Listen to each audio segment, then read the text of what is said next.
Sir আপনি ভেতরে যেতে পারেন। যা জিজ্ঞেস করার একটু তাড়াতাড়ি অফিসার, আমাকে হসপিটালে যেতে হবে, ইমার্জেন্সি আছে। সুরিন্দর খুন হয়ে যাওয়ার পরে আপনি ওর বাড়িতেও একবারের জন্য যাননি, না ওর শেষকৃত্যে আপনি গেছেন? অফিসার মিস্টার অরোরা আমার পেশেন্ট ছিল, বাকি পেশেন্টদের মতনই একজন। রাকেশ বানসাল আমাদের একজন সিনিয়র অফিসার। আপনাকে স্পেসিফাই করতে হবে যে ওনাকে আপনার কি প্রয়োজন। মার্ডার কেসটা নিয়ে একটু কথা বলার ছিল। লুধিয়ানায় হওয়া খুনের সঙ্গে আমাদের দেরাদুনের অফিসারের কি সম্পর্ক? স্যার, ভিকটিম সুরিন্দর অরোরা আপনার রাকেশ বনসালের স্ত্রী নুপুর বনসালের পেশেন্ট ছিল। একটা মেডিকেল কেসের জন্য আপনারা আমাদের অফিসারকে কেন ডাকছেন? শুধু এই জন্য যে কনসার্ন ডক্টর আমাদের অফিসারের স্ত্রী? শুধু এই কারণে, কারণ আমাদের সন্দেহ হয়েছে যে ডক্টর নুপুর বনসাল আর সুরিন্দর অরোরার সম্পর্ক একজন ডক্টর পেশেন্টের সম্পর্কের ঊর্ধ্বে ছিল। এবার কিন্তু আপনি প্রোটোকলের লাইন ক্রস করছেন। কোনো নির্দিষ্ট কারণ বলুন। স্ট্রিক্টলি প্রফেশনাল রিলেশনশিপ ছিল স্যার, যা একজন ডক্টর আর পেশেন্টের মধ্যে থাকে, দ্যাটস অল।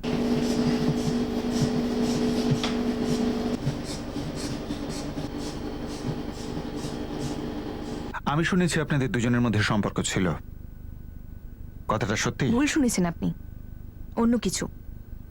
আমি চাই, আমার দেরি হচ্ছে। সামনাসামনি ও কনফিডেন্স দেখানোর চেষ্টা করছে কিন্তু পারছে না, আমি বুঝতে পেরেছি। একেবারে কিছু না কিছু তো নিশ্চয়ই ছিল ডক্টর নুপুর বানসাল আর ওই সুরিন্দরের মধ্যে। আর এখানেও sir forest office ranger cooperate করছে না। ওরা বলছে যে প্রমাণ নিয়ে এসো, যেটা ফ্র্যাঙ্কলি সত্যিই আমাদের কাছে নেই। আমরা অতটুকুই জানি যতটা আমাদের ওই বন্ধুটা বলেছে।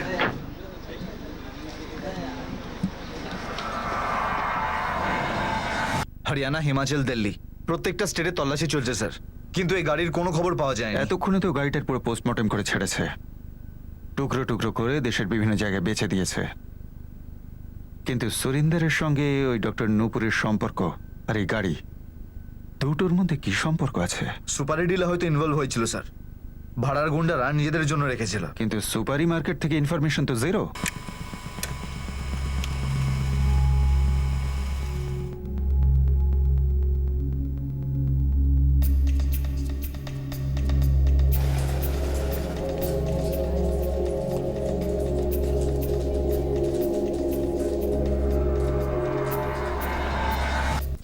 যতটা ব্যালেন্স আপনি অনলাইনে চেক করেছেন ঠিক ততটা ব্যালেন্সই আছে আপনার অ্যাকাউন্টে।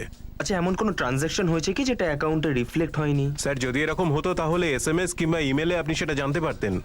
হ্যাঁ,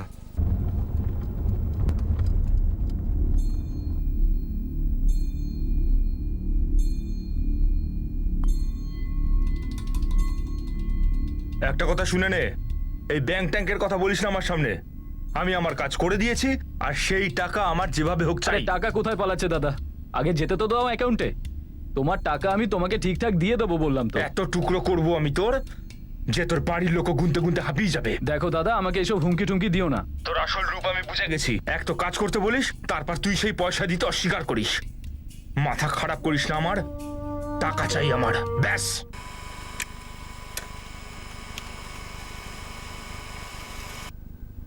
ট্রিপল 4980989 এই নাম্বারটা নুপুর বানসালের কল রেকর্ডে অনেকবার দেখা যাচ্ছে। আর এটাই হলো সুরিন্দর অরোরার দ্বিতীয় নম্বর, সিক্রেট নম্বর। তাহলে এটাই হলো সেই নম্বর যেটা সুরিন্দর একমাত্র ওই ডক্টর নূপুরের সঙ্গে কথা বলতো। আর ডক্টর নূপুর কি বললেন? রিলেশনশিপ স্ট্রিক্টলি প্রফেশনাল, শুধু ডাক্তার আর পেশেন্টের। আমি বলে দিয়েছি আমার যা যা বলার ছিল, আর কিছুই নেই জানার মতো। Please try to understand. বুঝতে তো আপনাকে হবে ম্যাডাম যে সমস্তটা আমরা বুঝে গেছি, আর তাও প্রমাণ সমেত। ভালো হয় যদি আপনি চলে আসেন, আর না হলে আমি চলে যাব ওয়ারেন্ট নিয়ে, আর নিয়ে আসবো এখানে।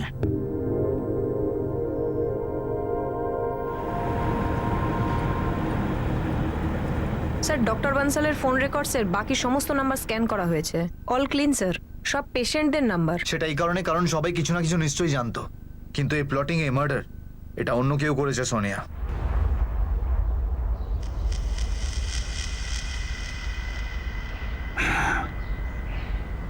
Thank you very much sir. Sonia, sir forest guard Rakesh বনসালের নাম্বার পাওয়া গেছে। নাম্বারগুলো আন্ডারলাইন করা। এই নাম্বারে আপনি রোজ কথা বলতেন। এই নাম্বারটা কার নামে রেজিস্টার করা? সুরিন্দরের নামে, যার সাথে আপনার স্ট্রিক্টলি ডাক্তারের পেশেন্টের সম্পর্ক। আর এটা সুরিন্দর অরোরার দ্বিতীয় নম্বর। এটা কারোর কাছেই নেই, না ওর বাবা মার কাছে, না ওর স্ত্রীর কাছে।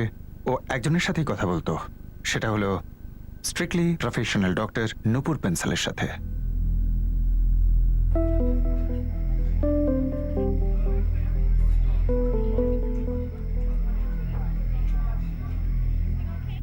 সুরেন্দ্র আরোরা আমার পেশেন্ট ছিল। আর হ্যাঁ, আমার ওনার সাথে বন্ধুত্বও ছিল। বন্ধুত্ব আগে হয় নাকি পেশেন্ট? প্রথমে পেশেন্ট, তারপর বন্ধুত্ব। যদি এই বন্ধুত্বের ডায়াগনোসিস করা হয়, তার কোনো প্রয়োজন নেই অফিসার। বন্ধুত্ব ছিল ক্লিন আর অনেস্ট, কিন্তু আমার ওর মার্ডারের সাথে কোনো কানেকশন নেই। ডক্টর নূপুর আপনার আর আপনার স্বামীর মধ্যে, মানে ফরেস্ট অফিসার ডক্টর রাকেশের মধ্যে অনেকটা দূরত্ব ছিল। লুধিয়ানা থেকে দেরাদুন ন্যাশনাল হাইওয়ে 7, প্রায় 260 কিলোমিটার। হ্যাঁ, কিন্তু আমার স্বামীর এর সঙ্গে কোনো সম্পর্ক নেই। সো প্লিজ আপনি ওনাকে এর থেকে দূরে রাখুন, আই রিকোয়েস্ট। আপনার কাছে যেমন পেশেন্ট, ঠিক তেমনই আমাদের কাছে ক্রিমিনাল। আপনারা হসপিটালে তাদেরকে ইনজেকশন দেন, আর আমরা আমাদের ক্রিমিনালদের অন্যরকম ইনজেকশন দিই। কেননা ইনজেকশন না দিলে কেউই নিজের দোষ স্বীকার করে না। সবাই বলে আমি দোষ করিনি, আমার সাথে কোনো কানেকশন নেই। এটা আপনি নিজেই দেখুন কতটা কনফিডেন্স নিয়ে আপনি আমার চোখে চোখ রেখে বলেছিলেন যে সুরিন্দারের মৃত্যুর সাথে আপনার কোনো সম্পর্ক নেই। হ্যাঁ, আমি বললাম কারণ এটাই সত্যি। মিস্টার অরোরার মার্ডারের সঙ্গে আমার আর কোনো সম্পর্ক নেই, কিন্তু আমার বন্ধু তো নিশ্চয়ই ছিল। কিন্তু প্রথমে এটা আপনি গোপন করেছিলেন। হ্যাঁ, করেছিলাম, কারণ আমি একজন বিবাহিত মহিলা, তার সাথে একজন রেসপেক্টেবল ডক্টরও, তার সঙ্গে সঙ্গে একজন মানুষও। মানুষের একাকিত্বকে দূর করার জন্য বন্ধুত্বের প্রয়োজন, আর এই প্রবলেমটা মিস্টার অরোরারও ছিল। আর এই প্রবলেমটা ওনার স্ত্রী রেখারও ছিল, ওর 12 বছরের বাচ্চারও ছিল। কিন্তু সুরিন্দার 5 বছর ইন্ডিয়াতেই বসে রইল। স্যার, এটা ওদের পার্সোনাল চয়েস ছিল। সে পার্সোনাল চয়েসটা আপনি। লাইফ এতটা ব্ল্যাক অ্যান্ড হোয়াইট হয় না। কিন্তু মৃত্যু, মার্ডার তো ডেফিনেটলি ব্ল্যাক হয়, যেটা আপনি করিয়েছেন আপনার বন্ধুর। এবার সোজাসুজি আমাকে বলুন, সুপারি কাকে দিয়েছিলেন? আমি মার্ডার করাইনি সুরেন্দারের। তাহলে আমাদের আপনার হাজব্যান্ড রাকেশের সঙ্গে কথা বলতে হবে।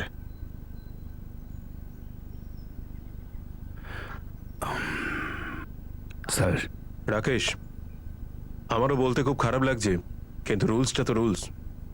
আমার তোমার নাম্বারটা লুধিয়ানা পুলিশকে দিতে হয়েছে। কেন স্যার? ওরা বলছিল যে কোনো একটা মার্ডার কেস আছে কোনো সুরেন্দ্র অরোরার, যিনি তোমার স্ত্রী নূপুরের পেশেন্ট ছিলেন। কিন্তু তার সাথে আমার কি যোগ স্যার? আমিও ওনার থেকে সেটাই জানতে চাইলাম, কিন্তু উনি জেদ করছিলেন। আমার হাজবেন্ড এই বন্ধুত্বের ব্যাপারে কিছু জানে না। জাস্ট বন্ধু তো, জানলেই বা কি এমন সমস্যা? বন্ধুত্ব ছিল, কিন্তু এতটা ব্ল্যাক অ্যান্ড হোয়াইটে ছিল না। ব্ল্যাক অ্যান্ড হোয়াইটের মাঝখানে হয় গ্রে। তাহলে ডক্টর নূপুর, আপনি এই গ্রে কালারটাকে আমায় বোঝান। আপনি অনেক বেশি পার্সোনাল হচ্ছেন অফিসার। ডক্টর নূপুর, আমরা একটা মার্ডারের তদন্ত করছি। আমাদের অ্যাফেয়ার ছিল না অফিসার। আমরা একে অপরের সঙ্গে শুতাম না, কথা বলতাম, দেখা করতাম, অনেক বেশি কথা বলতাম, কারণ আমরা একা ছিলাম, হয়তো বেশি একা ছিলাম।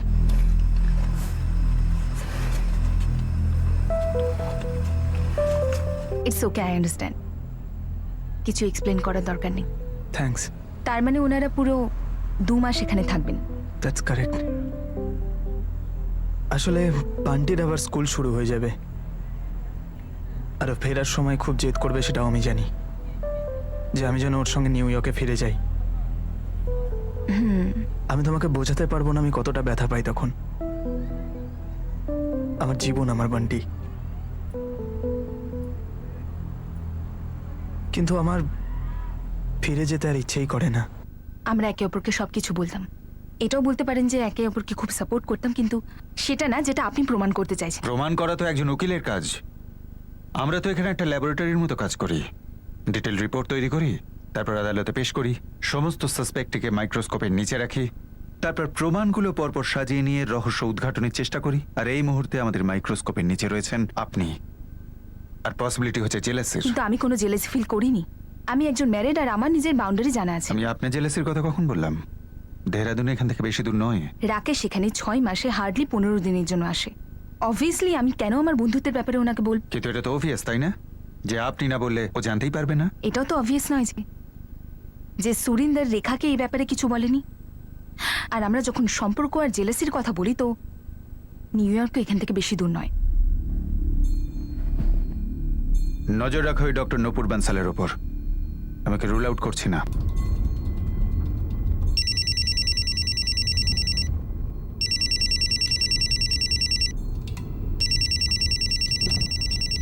স্যার এই রাকেশ বানসালের কল রেকর্ড স্ক্যান হচ্ছে, জানা যাবে সুরিন্দরকে রাস্তা থেকে সরানোর অ্যারেঞ্জমেন্ট ওই করেনি তো? ডক্টর নূপুর বেন্সাল কিন্তু রেখার দিকে ইঙ্গিতটা দিয়েছে। ওদিকে রেখা অরোরা বলছে যে ওর সন্দেহ ছিল যে সুরিন্দরের জীবনে কেউ একজন এসেছে। আমি জানি না, আমি শুধু সন্দেহ করেছিলাম। ম্যাডাম কিছু কি জানতে পারলেন যে কে মেরেছে আমার ছেলেকে? এখনো তদন্ত চলছে, কিন্তু হরজিৎ বাবু একটা কথা পরিষ্কার করে বলুন তো, যে আপনি, আপনার স্ত্রী অথবা রেখা ম্যাডাম কেউই কি ডাক্তার বানসাল সম্বন্ধে কিছুই জানতেন না?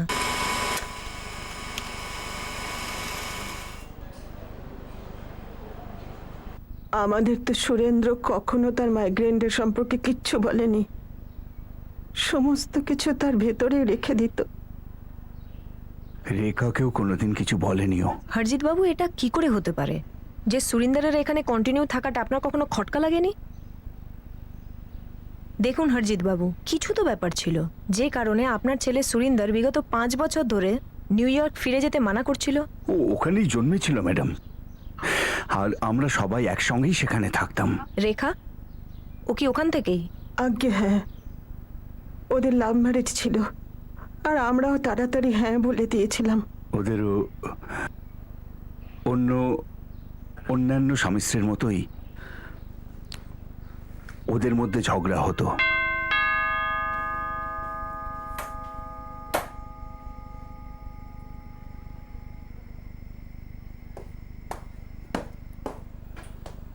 বান্টি কাঁদছিল তোমার জন্য, আর কাঁদতে কাঁদতে ঘুমিয়ে পড়লো। কিন্তু তুমি তো বলেছিলে তুমি তাড়াতাড়ি ফিরে আসবে। আমি তাড়াতাড়ি আসবো মানে এই নয় যে তুমি লেট করে আসবে, আর এত লেট। তুমি প্রত্যেক উইকেন্ডে বাইরে থাকো, ইনফ্যাক্ট কখনো কখনো সকালে বাড়ি ফেরো। আমি তো আজ পর্যন্ত কিছু বলিনি তোমাকে। আজকে একদিন আমি আমার ফ্রেন্ডদের সঙ্গে বাইরে গেছি, তুমি আমাকে লেকচার দিচ্ছ। রেখা,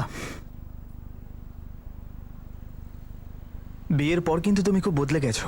রং, বিয়ের পর আমরা বদলে গেছি, অনেকেই বদলে যায়। তুমি যখন দেরি করে ফেরো তখন আমি তোমায় কিচ্ছু বলি না। তোমার লেট করে আসা আর আমার লেট করে আসা, it's not same Rekha. Really? Why? Rekha নিজেই ইন্ডিপেন্ডেন্ট জব করত, সুরেন্দ্র আমাদের দুটো মোটেল সামলাতো। দুজনের কেরিয়ার খুব ভালো চলছিল এবং দুজনের মধ্যে সম্পর্ক ব্যাস, আর কি বলবো। এত ঝগড়া হতো। দুজনের রুম আলাদা হয়ে গেছিল। তারপর একদিন সুরিন্দর সকালে উঠল, বলল আমি ইন্ডিয়ার টিকিট কেটে ফেলেছি, আমি লুধিয়ানা যাব আর গিয়ে সেখানকার সম্পত্তি সামলাবো। তারপর এখানে চলে এলো। স্যার এই রাকেশ বানসালের কল রেকর্ড থেকে কিছু পেলাম না। 1 মাস হয়ে গেল না আমরা পেলাম এই লাভ স্টোরির কোনো সূত্র, না গাড়ির ব্যাপারে কোনো খবর। হরদেব খোসলা আর অজিত মালিক, এই দুটো কারচোরকে আমি বেধড়ক মেরেছি স্যার, কিন্তু মনে হচ্ছে না যে কেসটায় ওদের কোনো হাত রয়েছে।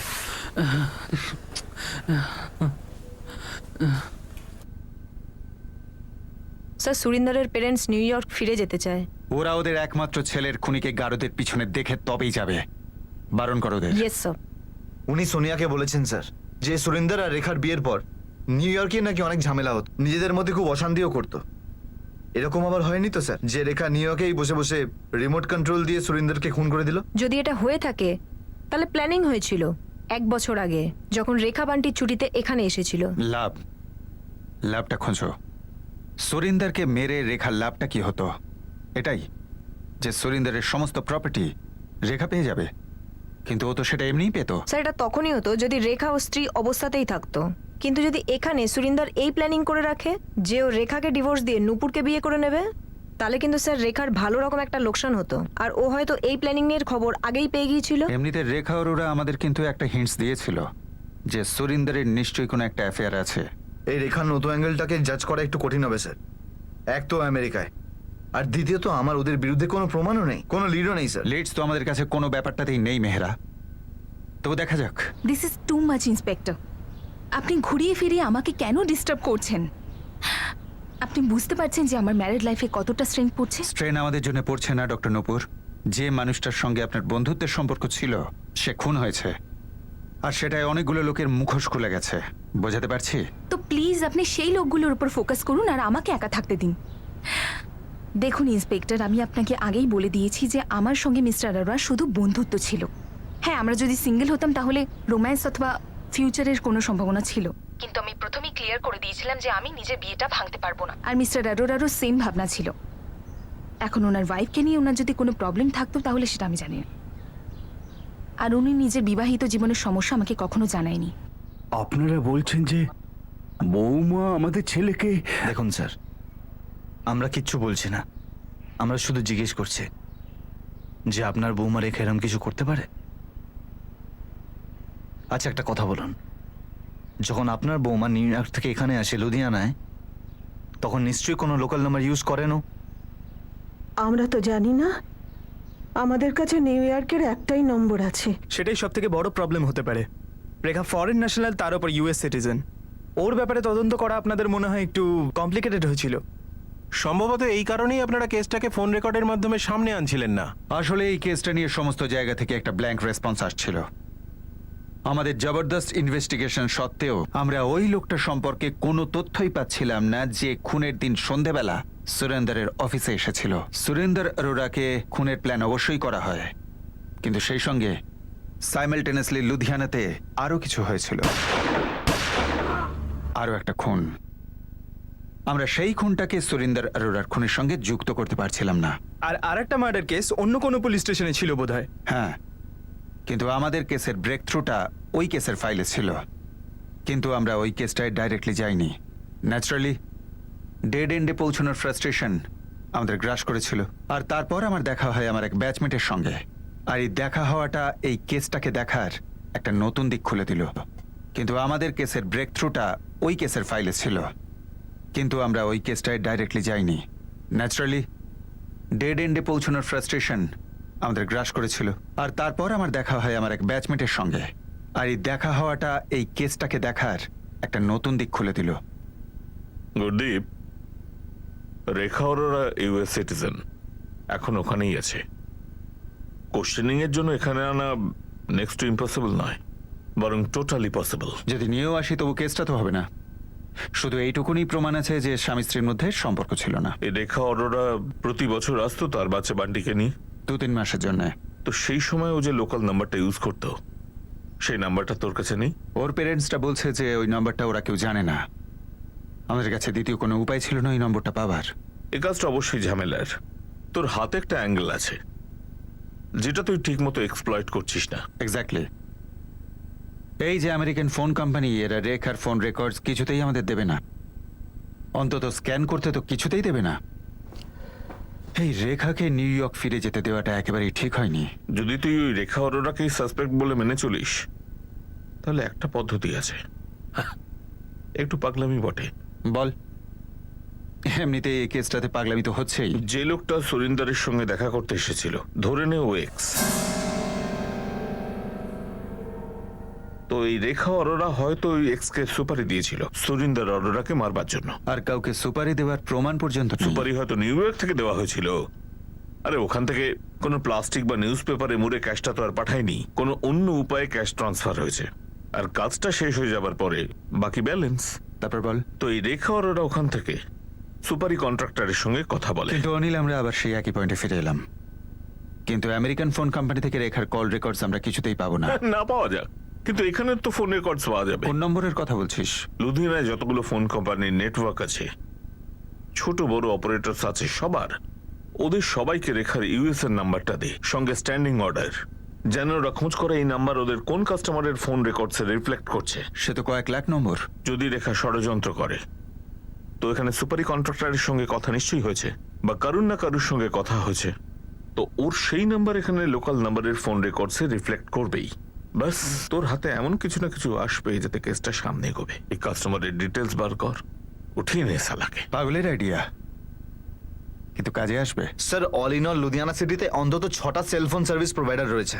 আর স্যার, সবার নাম্বার যদি আমরা কাউন্ট করতে বসি তো পোস্টপেড আর প্রিপেড মিলিয়ে লাখের বেশি সিম কার্ড হবে। একদমই।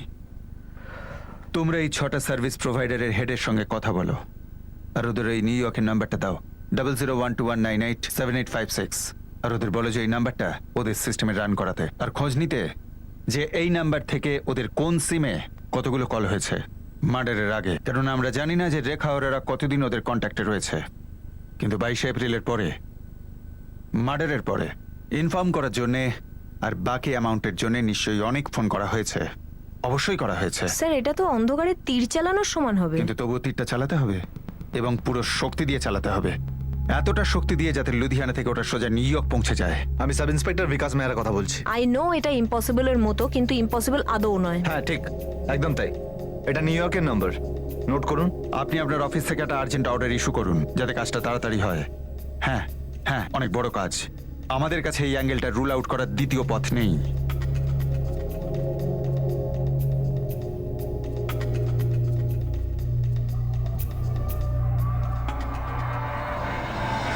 মা আমাকে পুলিশ এখানে থেকে যেতে বলছে। কিন্তু কেন বাবা? ওরা বলছে যে আমাদের ততক্ষণই থাকতে হবে যতক্ষণ না সুরিন্দরের খুনিকে ধরতে পারছে। আরে এটা কেমন কথা? ওরা যদি 6 মাস ধরে এই কাজ করে তাহলে কি তোমরা 6 মাস ধরে ওখানে থাকবে? কথাটা তুমি ঠিকই বলেছো, কিন্তু ওরা আমাদের বলছে না। ঠিক আছে বাবা, কিন্তু মা যেন নিজের ইনসুলিনটা নিয়মিত নেয়, আর তুমিও সাবধানে থেকো। ঠিক আছে মা।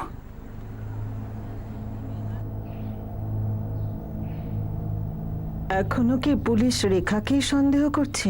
জানি না, কিচ্ছু জানি না। আমি তো ভয় পাচ্ছি। এদের দুজনের মধ্যে সত্যি এইরকম কিছু হয়েছিল কি? তেমন কিছু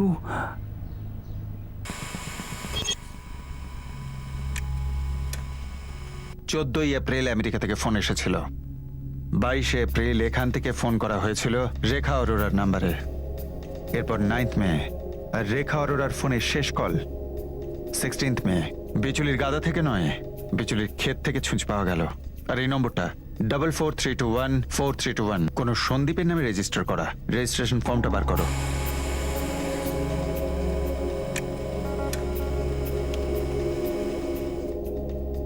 রঘুবীর রানা, সন্দীপ পুনিয়া।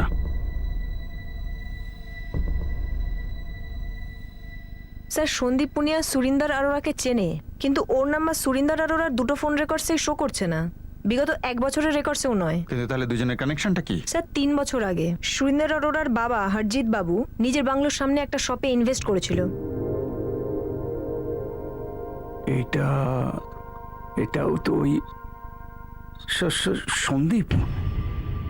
আমাদের ভাড়াটে ছিল এরা। এর সঙ্গে সরিন্দারে আলাপ করিয়েছিল। বাবা, এ হলো সন্দীপ, আমাদের চন্দন কলোনির দোকানটাও ভাড়া নিচ্ছে। নমস্কার জেঠু। নমস্কার বাবা। 1-2 বছর আগে দোকানটা বন্ধ করে দেয়। গার্মেন্টসের ব্যবসা করত, তারপর সরিন্দার দোকানটাকে বেচে দেয়। এর সাথে সরিন্দারের মার্ডারের কি যোগাযোগ আছে? হরজিৎ বাবু সেটা এখনো খোঁজ নেওয়া বাকি আছে। আরে রঘুবীর রানা? এই রঘুবীর রেগুলারলি ফিচার হয় স্যার সন্দীপ ভুনিয়ার নম্বরে। দুজন টাচে রয়েছে। আর এই কানেকশনটা একদম ঠিক আছে স্যার। রঘুবীর রানা সন্দীপ পুনিয়ার ফোন লোকেশন 22 এপ্রিল 4টা থেকে 5:30 পর্যন্ত ভিল্লান নগরে শো করছে।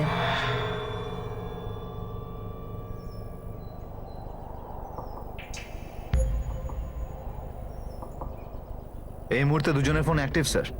এই রঘুবীর রানা নিজের ট্যাক্সি চালায়, আর এই সন্দীপ ভুনিয়া আপাতত কোনো কাজ করে না, বেকার। স্যার কোনো তৃতীয় ব্যক্তি অবশ্যই থাকবে। Sir according to phone location খুনের দিন সন্ধেবেলা রঘুবীর রানা সন্দীপ পুনিয়া ভিল্লান নগরে প্লটে উপস্থিত ছিল। ফের সুরিন্দর অরোরা ওখানে পৌঁছয় সন্ধ্যের ঠিক 5টার সময়। প্রথমে সুরিন্দর অরোরা ওর কবির ইন্ডাস্ট্রিয়াল প্লটে পৌঁছয়, তারপর ও জিতেন্দ্র কালরার ভিল্লান নগরের প্লটে পৌঁছয় সন্ধ্যে 5টার সময়। এই রঘুবীর রানা আর সন্দীপ পুনিয়া দুজনের ব্যাংক স্টেটমেন্ট চাই। এবার আমরা নিশ্চয়ই ধরতে পারবো। আই এম শিওর এটা আমাদের রেখা অরোরা পর্যন্ত পৌঁছে দেবে। নমস্কার দাদা। নমস্কার দাদা, বসুন। বলুন। একটা জমি নেবো দাদা। কত বড়? 400-500 লোকের একটা ওয়ার্কশপ, তাই একটা বড় সড়ো জমি চাই, বুঝলেন? আপনি যেরকম একটা প্লট চাইছেন সেরকম একটা আছে আমার হাতে। তাহলে চলুন কালকে গিয়ে দেখে আসি। না দাদা, আজকেই যেতে হবে। আজকেই দেখিয়ে দিন আমাকে, খুব আর্জেন্ট ব্যাপার এটা। কাল আমাদের সিও সাহেব দেখবেন। আপনি এখন চা খান গরম গরম, তারপর বেরোবো ধীরে সুস্থে।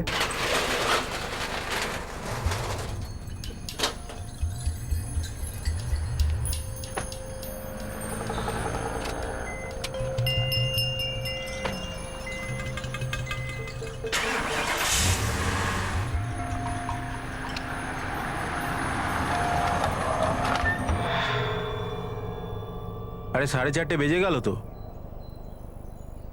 আসবে আসবে আসবে। আরে কখন আসবে? আরে মাথা ঠান্ডা রাখ, বলছি তো আসবে আসবে, দেখ না। এটা হলো আপনার জমি।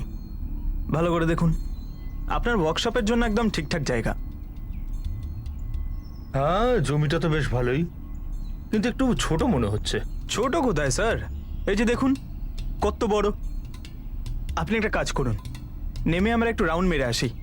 আরোরা বাবু, আমি কি বলছি, হাইওয়ের আশেপাশে যদি কোনো জমি আপনার থাকে সেটা আমাকে দেখান। হাইওয়ে আছে দাদা একটা প্রপার্টি, কিন্তু সেটা আমার নয়, আমার একজন চেনাশোনা লোক আছে। আরে কোনো ব্যাপার না, আপনি চলুন চলুন চলুন আপনি। দাদা এবার আমাকে বাড়ি যেতে দিন, হাইওয়ের প্রপার্টিটা কালকে দেখে নেবেন, আর আপনাকে ওনারের সঙ্গে দেখা করিয়ে দেবো। আরে দাদা, হাইওয়ে এখান থেকে কত আর দূর, এই যাবো আর এই আসবো।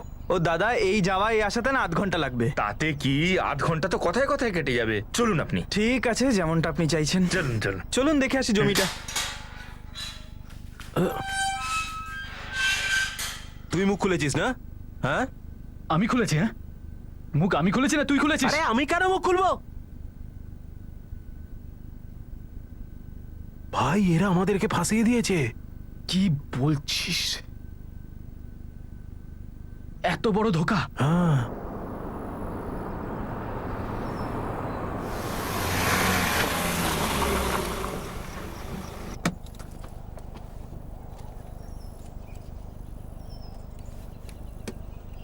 দাদা এই পুরো প্লটটা এই এখান থেকে শুরু করে ওইখান অবধি, এই জায়গাটার একজনই ওনার, জিতেন্দ্র কালরা।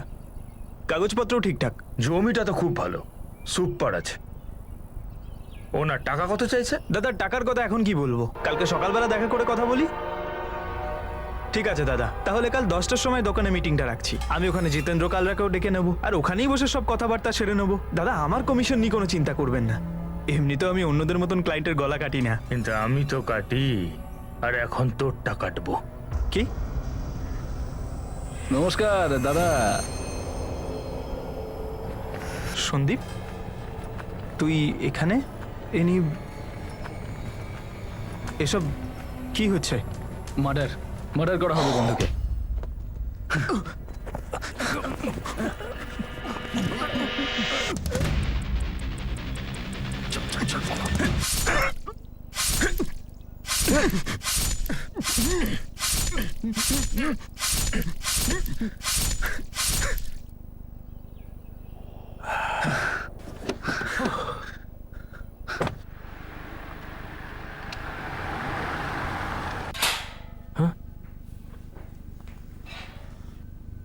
বসো বসো, তোমরা আমাদের অতিথি, বসো।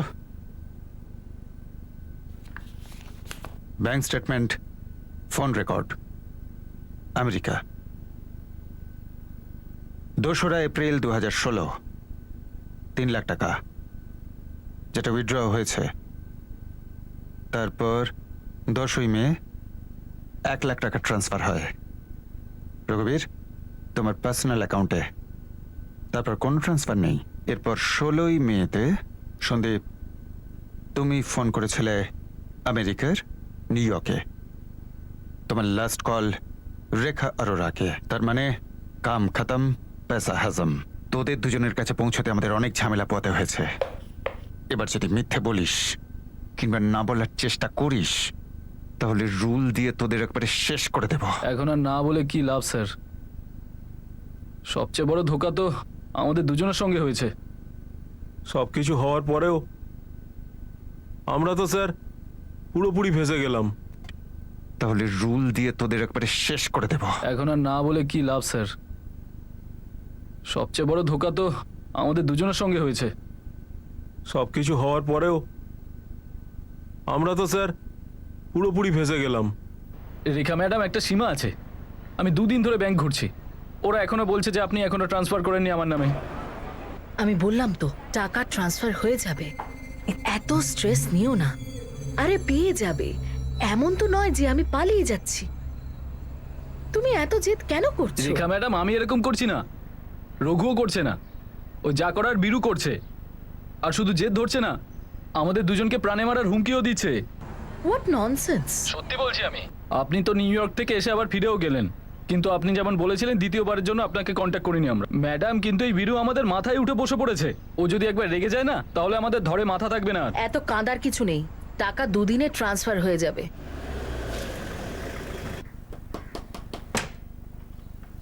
এবারে আমি কি করব তুই আমাকে বল। কতবার ফোন করেছি ওনাকে, আমার ফোন না ধরলে কি করব? আমার মনে হচ্ছে সালা চুগলি করছে, খুব চালাক সালি। একবার সামনে আসলে না, সে তো আমাদের সামনে আসুক বা না আসুক, কিন্তু তাড়াতাড়ি টাকা না পেলে না বীরু আমাদের শেষ করে দেবে। আর বীরু কি করতে পারে সেটা আমরা দুজনেই দেখেছি। তাহলে ভীরু হচ্ছে তৃতীয় কোণ। হ্যাঁ স্যার। স্যার, রেখা ম্যাডাম আমাদের দুজনের সঙ্গে 50 লাখ টাকার ডিল করেছিল, তো আমরা বীরুকে এনেছিলাম। শোন, লোকটাকে আমায় খুন করতে হবে, আর তোরা দুজন আমার সাথে সাথ দিবি। আরে দাদা, টোটাল টাকাটা 3টে ভাগে ভাগ হবে, আর 3 জনে আমরা সমান ভাগে নেব। তুমি আমাদের কথাটা শোনো। ঠিক আছে, ওই লোকটারও তাহলে 9 টুকরো হবে। 3 টুকরো তুই করবি, 3 টুকরো ও করবে। আছে তোদের কলিজায় জোড়? কথা বলতে এসছে। 50 লাখের মধ্যে 25 লাখ আমার, আর বাকি 25 লাখ তোদের দুজনের। আরে ওই লোকটার নাম বল শুধু, নাম কি তার?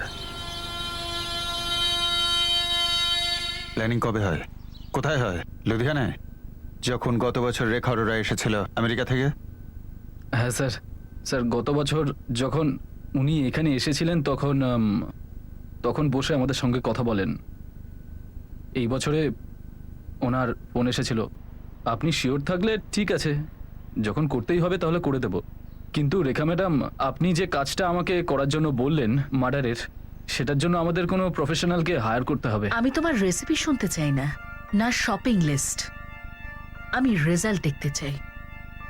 সুরেন্দর অরোরার মার্ডার 50 লাখ টাকা পর্যন্ত দিতে পারে। হ্যাঁ হ্যাঁ, ঠিক আছে রেখা ম্যাডাম, আমি একজনকে জিজ্ঞেস করি, সে আগে মার্ডার করেছে। ওইসব আমি কিছু জানি না। আমার একটা কনফার্ম রিপ্লাই চাই, আর একটা কনফার্ম প্ল্যান।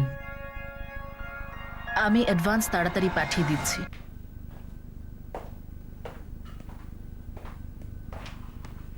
এটাই কি তোদের বীরু? হ্যাঁ হ্যাঁ স্যার। এর ওপর একটা মার্ডার কেস কোর্টে চলছে স্যার। তার উপরে 3 মেতে এর ওপর চলা একটা মার্ডার কেসের উইটনেসকেও খুন করে দিয়েছে। এখানে লুধিয়ানায়? হ্যাঁ স্যার, রামবাগ থানায় কেস ফাইল হয়েছে। দেখে একটু, কোথায় পাবো ভীরুকে? স্যার অ্যাড্রেস তো জানি না স্যার, মাঝে মাঝে ফোন করে শুধু, এই আর কি। ফোন নাম্বার বল। একটাও নাম্বার নেই আমার কাছে ওর, আলাদা আলাদা নাম্বার থেকে ফোন করতো। সন্দীপ, সুরিন্দর অরোরার গাড়িটা কোথায়? গাড়িটা তো বীরু নিয়ে গেছে, ও বোধহয় বিক্রি করে দিয়েছে। খুব ভালো, আমার পছন্দ হয়েছে। একবার টেস্ট ড্রাইভ করা যাক। হ্যাঁ করে নিন স্যার। এই রেখা অরোরা ওর স্বামী সুরিন্দর অরোরাকে কেন খুন করালো?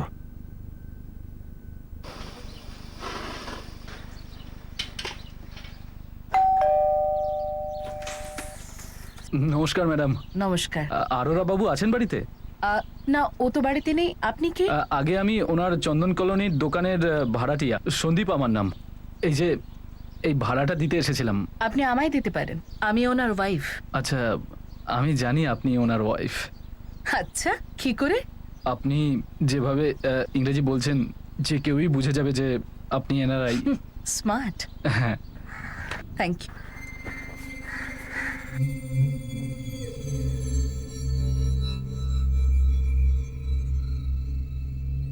আমি চাই না তোমার এমন মনে হোক যে আমি তোমাকে ইউজ করছি, তাও ফ্রিতে। এই নাও। I know you need money. টাকার প্রয়োজন সবারই আছে। তুমি লাভার হিসাবে খারাপ না, হয়তো আমি তোমাকে আরেকবার রিপিটও করতে পারি। একদিন ছাড় দিয়ে একদিন রিপিট করতেন উনি আমায়, তো আমার জন্য তো একেবারে সোনায় সোহাগা ছিল বলতে পারেন। আরে তোমাদের দুজনের মধ্যে থার্ড এম্পায়ার হলো কি করতে? ও আমার বন্ধু স্যার, তো আমি রেখা ম্যাডামের সঙ্গে আলাপ করিয়েছিলাম, একেও ম্যাডামের পছন্দ হয়েছিল। মানে তোমরা দুজনে একই সঙ্গে, এ পাশে একজন ওদিকে একজন, এরকম ব্যাপার? স্যার, প্রথম যখন আমাদের দেখা হয়েছিল আমাদের মনে হয়েছিল যে ম্যাডাম এতটা চালু খিলাড়ি, কিন্তু যখন শ্বশুর শাশুড়ির সাথে কথা হয়েছিল ওনারা একটু হিন্টস দিয়েছিলেন ওদের ভেতরের অশান্তি নিয়ে, কিন্তু এটা নিয়ে তো ওরাও বোধহয় জানতো না। আচ্ছা একটা কথা বল, এই ম্যাডাম রেখা অরোরা থাকতো নিউ ইয়র্কে, আমেরিকায়, বেশ আরামেই ছিল সেখানে। আর সুরিন্দার এখানে এই লুধিয়ানায়। তো দুজনের অসুবিধাটা কি ছিল, মানে প্রবলেমটা কি ছিল? স্যার রেখা ম্যাডাম খাঁচা থেকে মুক্ত হতে চেয়েছিলেন, আর চাবিটা সুরেন্দারের কাছে ছিল, তাই মানে ডিভোর্স। কিন্তু এই সুরিন্দার ওকে ডিভোর্সটা দিচ্ছিল না। রেখা ম্যাডাম, আমি তো বলি যদি দিচ্ছে না তাহলে বাদ দিন, ওসব ভুলে যান, এইসব ডিভোর্স ফিভোর্স। দেখুন, আপনি ওখানে আমেরিকাতে ফুর্তি করছেন আর উনি এখানে ফুর্তি করছেন, একই ব্যাপার। ও ফুর্তিটা আমার আনন্দের গলা টিপে করছে। It's so unfair. ডিভোর্স কোনো ওয়ার্ডমার্ক স্কিম না রেখা, যে পার্টনার চেঞ্জ করতে হলো নো প্রবলেম, রিটার্ন করো, no question ask and full money return. Just tell me one thing, তুমি পার্টনার কেন চেঞ্জ করতে চাইছো? আমি পার্টনার চেঞ্জ করতে চাই না, শুধু তোমাকে ছাড়তে চাই। একে অপরকে পার্টনার বলার জন্য পার্টনারশিপ থাকা চাই। কেন কখনো লং ডিস্টেন্স বিয়ে দেখোনি? লং ডিস্টেন্স ইয়েস, কিন্তু এটা তো রং ডিস্টেন্স। রংটা কি সেটা আমি ভালোই জানি। আই এম 100% শিওর তোমার কোনো বয়ফ্রেন্ড আছে। That's none of your business. কারণ আমার যে লিগ্যাল লাভার, সে এখন আমাকে ভালোই বাসে না। তালি বাজাতে গেলে দুটো হাত লাগে রেখা, আর ভালোবাসতে দুটো মানুষ। তোমার কাছে তো বিয়েটা একটা ইয়ার্কি ছিল, তুমি আমার জন্য একটুও ভাবোনি, যখন আমি 100% ভেবেছি। ইউ নো হোয়াট, তোমার সঙ্গে বিয়ে করে আমি খুব পছতাই। আমিও, বাট আই এম গ্ল্যাড তুমি অ্যাটলিস্ট অনেস্টলি কথা তো বলছো। তা আমিও অনেস্টলি বলছি, এই সম্পর্কটাকে শেষ করে দিই, এটাকে পাশে রেখে লেটস মুভ অন। আর তার বেস্ট উপায় হলো একে অপরকে ডিভোর্স দিয়ে দেওয়া। ঠিক আছে, তো আই হোপ তুমি ডিভোর্সের সব টার্মসে রাজি। ওই টার্মসগুলো মানাই যায় না। ওয়াই? তুমি একজন ইন্ডিপেন্ডেন্ট ওয়ার্কিং উইমেন, তাহলে আমার বাবার বিজনেস থেকে তোমাকে কেন আমি শেয়ার দেবো? কেন প্রত্যেক মাসে আমার অ্যাকাউন্ট থেকে তোমাকে মেইনটেনেন্স দেবো? আর আমাদের সব সম্পত্তির মধ্যে তোমাকে কেন ভাগ দেবো? কারণ এগুলোর উপর আমার সম্পূর্ণ অধিকার আছে। আমি আমার জীবনের অনেকটা সময় তোমাকে দিয়েছি, একটা বাচ্চা দিয়েছি, আর তুমি এখানে ভগবান জানে কি করছিলে। সেই সময় আমি তোমার বৃদ্ধ বাবা মাকে দেখেছি। ভগবান জানে আমি এখানে কি করতে এসেছিলাম। আমি যে এখানে আছি না, শুধু তোমার জন্য। তোমার জন্য আমাকে নিউ ইয়র্ক ছাড়তে হয়েছে, কারণ একটা ছোট্ট ব্যাপারে তুমি বাড়িতে পুলিশ ডেকেছিলে। গায়ে হাত তোলার ছোট্ট ব্যাপার? Surinder please don't behave like a child. আমি নিগোশিয়েট করতে রাজি আছি, ওকে? নো নিড ফর দ্যাট রেখা, আমার স্ট্যান্ড ক্লিয়ার। তুমি ডিভোর্স নিতে চাও, এখনই নাও, কিন্তু টার্মস মেনে। সত্যি বলবো, ইচ্ছে করছিল ওই মুহূর্তেই ওকে খুন করে দিতে। স্যার আমি অনেকবার বলেছি রেখা দেবী এই ধরনের মার্ডারের কেসে পড়বেন না, আপনি ভুল করেও পড়বেন না, ফালতু ফালতু ঝামেলা হয়ে যাবে। মার্চ মাসে উনি আমাকে ফোন করেন, বললেন যে আমি ডিসাইড করে নিয়েছি যে এবারেই সব শেষ। তো আমরা বীরুকে ডেকে নিলাম আর কাজ করে নিলাম। বড়ই বোকা তো তোরা, বুদ্ধি বলে কিছু জিনিস আছে তোদের? কি ভেবেছিলি মার্ডার করবি, পয়সা পাবি আর জীবনটা আনন্দে চলে যাবে? এবার তোরা দুজন জেলে পচবি, পৃথিবীর কভারেজ থেকে বাইরে আর জীবনের নেটওয়ার্ক থেকে আউট। মানছি সম্পর্কে ফাটল ধরেছিল, দুজনে তো দূরে দূরে থাকতো, কে আর রোজ রোজ ঝামেলা সহ্য করতে পারে? রেখা এটা নিজেই করেছে, যাকে ও ভালোবাসতো তাকেই মেরে দিল। এখনো রেখার সাথে কথা বলা বাকি আছে, কিন্তু যে ছেলে দুটোকে দিয়ে ও কাণ্ড ঘটিয়েছিল তারা দুজন আমাদের হেফাজতে আছে, আর ওরা দুজন সব স্বীকার করে নিয়েছে। এখন আর তো নিউ ইয়র্কে গিয়ে রেখার কাছে থাকতেও পারবো না, অবশ্যই সম্ভব নয়। একটা কথা বলবেন ম্যাডাম, ও আমাদের বান্টির কোনো ক্ষতি করবে না তো? What bloody nonsense! আপনাকে দুটো লোক এসে যাতা বললো, আর আপনি তো এখানে পুরো একটা উপন্যাস লিখে ফেলেছেন। এনআরআই ওয়াইফ নিজের হাজবেন্ডকে মেরে ফেলেছে। This is not even smart officer. একটু তো বুদ্ধি খরচা করতে পারতেন। চালাকি তো আপনি করেছেন রেখা ম্যাডাম, যে আপনার ছেলে স্কুলের অজুহাত দিয়ে আমাদের হাত থেকে পালিয়ে গেলেন। কিন্তু ম্যাডাম, নিজেকে অতটা চালাক ভাববেন না। আমরা সন্দীপ আর রঘুর সাথে বীরুকেও ধরে ফেলেছি।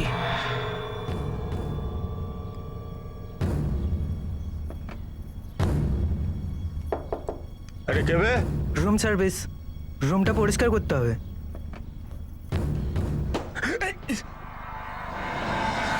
এটাই তো ইন্ডিয়ান সিস্টেমের প্রবলেম। বাহানা করা, ব্লেম গেম শুরু করা। আপনি সোজাসুজি এটা কেন বলছেন যে আপনি আমার হাজবেন্ডের খুনিদের ধরতেই পারছেন না, বা হয়তো ধরে ফেলেছেন, হয়তো ঘুষ নিয়ে ওদের ছেড়ে দিচ্ছেন, আমাকে ফাঁসাচ্ছেন। ম্যাডাম, আপনি এখনো পুরনো আইডিয়ায় আটকে এখনকার ইন্ডিয়াকে চেনেননি। আপনি ভাবছেন যে আপনার কাছে আমেরিকার পাসপোর্ট আছে, কাজেই আপনি সেফ। আমরা আপনার কাছে পৌঁছতে পারবো না, একটু ভয় পান। আমরা খুব তাড়াতাড়ি আপনার কাছে পৌঁছাচ্ছি। আপনাকে নিউ ইয়র্কের কোনো পাব থেকে তুলে প্লেনে করে এখানে নিয়ে আসবো, লুধিয়ানার এই থানায়, আর তাও আইন মেনে। অপেক্ষা থাকুন, আমরা আসছি।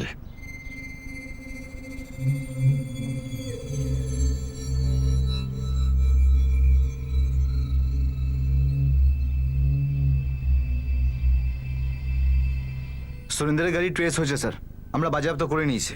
ভিরু আম্বালা থেকে একজন মেকানিকের সাহায্যে গাড়ির প্লাস্টিক সার্জারি করে দিয়েছে, আর তারপর ওকে বেঁচে দিয়েছে। স্যার, ভিরু ওর অপরাধ স্বীকার করে নিয়েছে। স্টেটমেন্টেও বলেছে যে সন্দীপ আর রঘুর সাথে মিলে সুরিন্দরের খুনটা ও করেছে। এই তিনজনের স্টেটমেন্টে সলিড ব্যাকআপের প্রমাণ তৈরি করো। ওই হোটেল রুম যেখানে রেখা অরোরা এদের দুজনকে নিয়ে যেত, ওখানকার উইটনেস, সিসিটিভি ক্যামেরা, প্ল্যানিং এর লোকেশন, ফোন রেকর্ডস সবকিছু রেডি করো। আমরা আমাদের সমস্ত শক্তিকে কাজে লাগাবো। এরপর দেখি ওই রেখা অরোরা আমাদের হাত থেকে কি করে পালিয়ে বাঁচতে পারে। হয়তো কঠিন, কিন্তু অসম্ভব নয়। Extradition come US to India, যাতে রেখা অরোরা এখানে এসে ট্রায়াল ফেস করে, এটা তো ডেফিনেটলি সহজ কাজ নয়। অনেক বছরের পরিশ্রমে এই রিকোয়েস্ট রিজেক্ট হয় বা কোনো প্রোগ্রেস ছাড়াই ঝুলে থাকে। হ্যাঁ, রাস্তাটা লম্বা, কিন্তু শেষ পর্যন্ত জিনিসটা এস্টাবলিশ হয়। যত বেশি ফুল প্রুফ, ক্রেডিবল আর লজিক্যাল এভিডেন্স পেশ করা যাবে, এক্সট্রাডিশনে ততই সফলতা লাভের সম্ভাবনা। ইউএস এর কথা ছাড়ো, এখানে ওর যে লোকেরা ছিল, ওদের ধরাটাও বেশ কঠিন ছিল। একটা চক্রব্যূহ তৈরি করেছিল। আমরা প্রায় ডেড এন্ডে চলে এসেছিলাম, কিন্তু আমরা হাল ছাড়িনি। অবশেষে চক্রব্যূহটা ভাঙলাম আর ওই দুজনকে গ্রেপ্তার করলাম। আশা রাখছি রেখা অরোরাও একদিন আমাদের সামনে চলে আসবে, আর সেই দিনের অপেক্ষায় আমি আছি। For more updates, subscribe to our channel, click the show links and enjoy watching the videos.